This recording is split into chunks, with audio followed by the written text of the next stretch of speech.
Christmas time does not feel the same without Christmas movies. There are so many Christmas movies out there at this point, and so many good ones. So trying to actually rank a top 10 list of my favorites wasn't exactly easy. But difficult as it was, I still did it to compile my list of my top 10 favorite Christmas movies. Now, just as a reminder, this is not an objective ranking of the top 10 Christmas movies ever. This is my top 10 and the ones that I love the most. If you have your own top 10, your own thoughts on this, please share them in the comments after. Anyway, with that said, let's get into the list. At number 10, I have Elf, which is a movie that I feel does a lot of things really well, but maybe not anything necessarily great. I like Will Ferrell, but I usually like him a little bit more when he's kind of a secondary character, or at the most a 1A, 1B type character.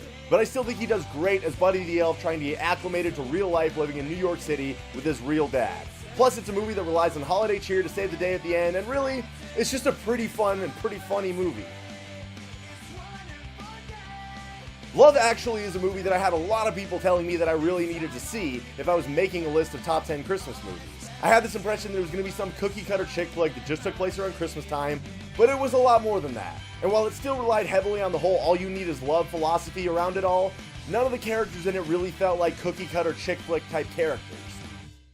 What you get instead is a handful of different scenarios and a handful of different characters, and you end up pretty much caring about all of them. And then it all comes together nicely at the end and has you pretty much rooting for everybody.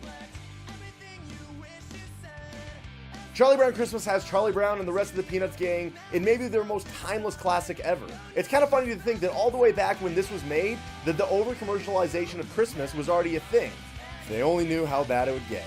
While this Christmas special may not have aged the best, it's still something that so many generations of people have grown up with and gone on to share it with younger generations of people after them. Probably the main reason for that is because it has a pretty good message delivered pretty simplistically that people of all ages can get on board with. I will admit that I never saw the Jim Carrey version of The Grinch until very recently. But holy cow, this is a great reimagining of one of the most classic Christmas stories ever. Both the roles of the Grinch and Cindy Lou Who are brilliantly executed and go so much more in depth with these characters than we'd ever seen before. And while I was skeptical that this could possibly outdo the original animated classic, this one did by going so much more in depth with everything and looking so good doing it.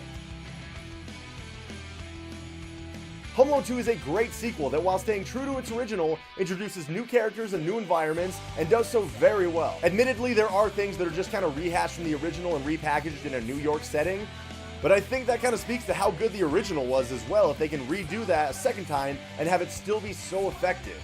Plus, I was never really bothered by any of the redundancy, and I think some of the characters that they brought in worked really well with the new scenery, and some, even though rehashed, I think they did better the second time around. Basically, much like the original, if you can inject that much hilarity and holiday spirit into a movie like they do with Home Alone 2, it is a pretty good recipe for success. A Christmas Story is the epitome of a Christmas classic, filled with all the childlike wonder and excitement that surrounds the Christmas holiday. But with this, we also get reminded of a handful of things that we also didn't like about the holiday that we were kind of forced to do as kids. This movie just has so much personality among a brilliant cast of characters, all of whom you could probably relate to somebody that you knew growing up in your own childhood. And that's all without mentioning that dire feeling of not just wanting, but needing to have that one present that you wanted so badly for Christmas. We were all there as kids once. With all those elements, you can see why A Christmas Story is the kind of movie that runs on a 24-hour cable TV marathon every year on Christmas Day. A work Christmas party hijacked by terrorists and a handful of people that just want to get home to their families to enjoy the holidays. I know a lot of people think it's a stretch to consider Die Hard a Christmas movie just because of where it falls on the calendar where the movie is set, but as classic as Die Hard is, it's pretty much impossible not to count it. So I'm counting it. While thrill movies like this have evolved plenty over time, Die Hard still holds up remarkably well. In my mind, it kind of sets the standard for those terrorist hostage situation movies with a lone protagonist that's up against it all. That and John McClane is the most badass character in any Christmas movie ever. What even needs to be said about National Lampoon's Christmas Vacation? Every scene is epic hilarity with the Griswold family as good as they've ever been in this one. And seeing Clark lose his mind as the pressures and chaos of extended family visiting the holidays all builds up on him, well, Chevy Chase just executes it all masterfully. And even aside from just losing his mind, nobody in film history has played the role of the super ambitious, want to make everything right for his family kind of dad like Chevy Chase did. In Christmas Vacation, it's probably the best he ever did it. And when it comes to Christmas movies, it's close to the best anyone ever did one of those. An absolute holiday masterpiece from start to finish, Home Alone was also an absolute box office monster. Believe it or not, but it still sits at number 4 all time for the most weeks spent at number 1 in the box office. And even these days, it completely holds up as still a very, very great Christmas movie. I have to admit that I went a long time without watching Home Alone until just a few years back. And it was like a rush of shame for forgetting how incredible this movie is. But even underneath the mountain of laughs in this movie is still a nice story about a little kid who was at odds with his family, who ends up separated from them, ends up missing them, and just wants to be with the people most important to him around the holidays. And when you've got an incredible musical score like this one has, it only amplifies all those emotions of loneliness and love during the holidays. It's got such a great blend of both humor and heart that it makes it not just one of my favorite Christmas movies ever, but one of my favorite movies ever, period. I love the Muppets. The whole ensemble has a perfect balance of differing personalities and various styles of humor that have blended together so well for generations now. Throw in an incredible actor like Michael Caine to play the role of Ebenezer Scrooge in one of the most classic Christmas tales ever, and everything about this film is just perfect to me.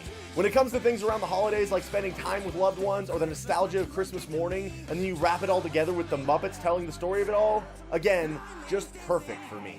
From both back when I was a little kid and got the VHS tape of Muppet Christmas Carol in my stocking one year, all the way up into adulthood, Muppet Christmas Carol is simply as good as it gets for me.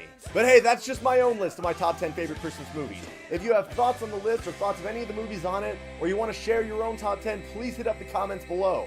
Also, if you like this video, please click the thumbs up below, and if you want more videos like this in the future, please click subscribe. But above all else, everybody, thank you so much for watching, and again, Merry Christmas.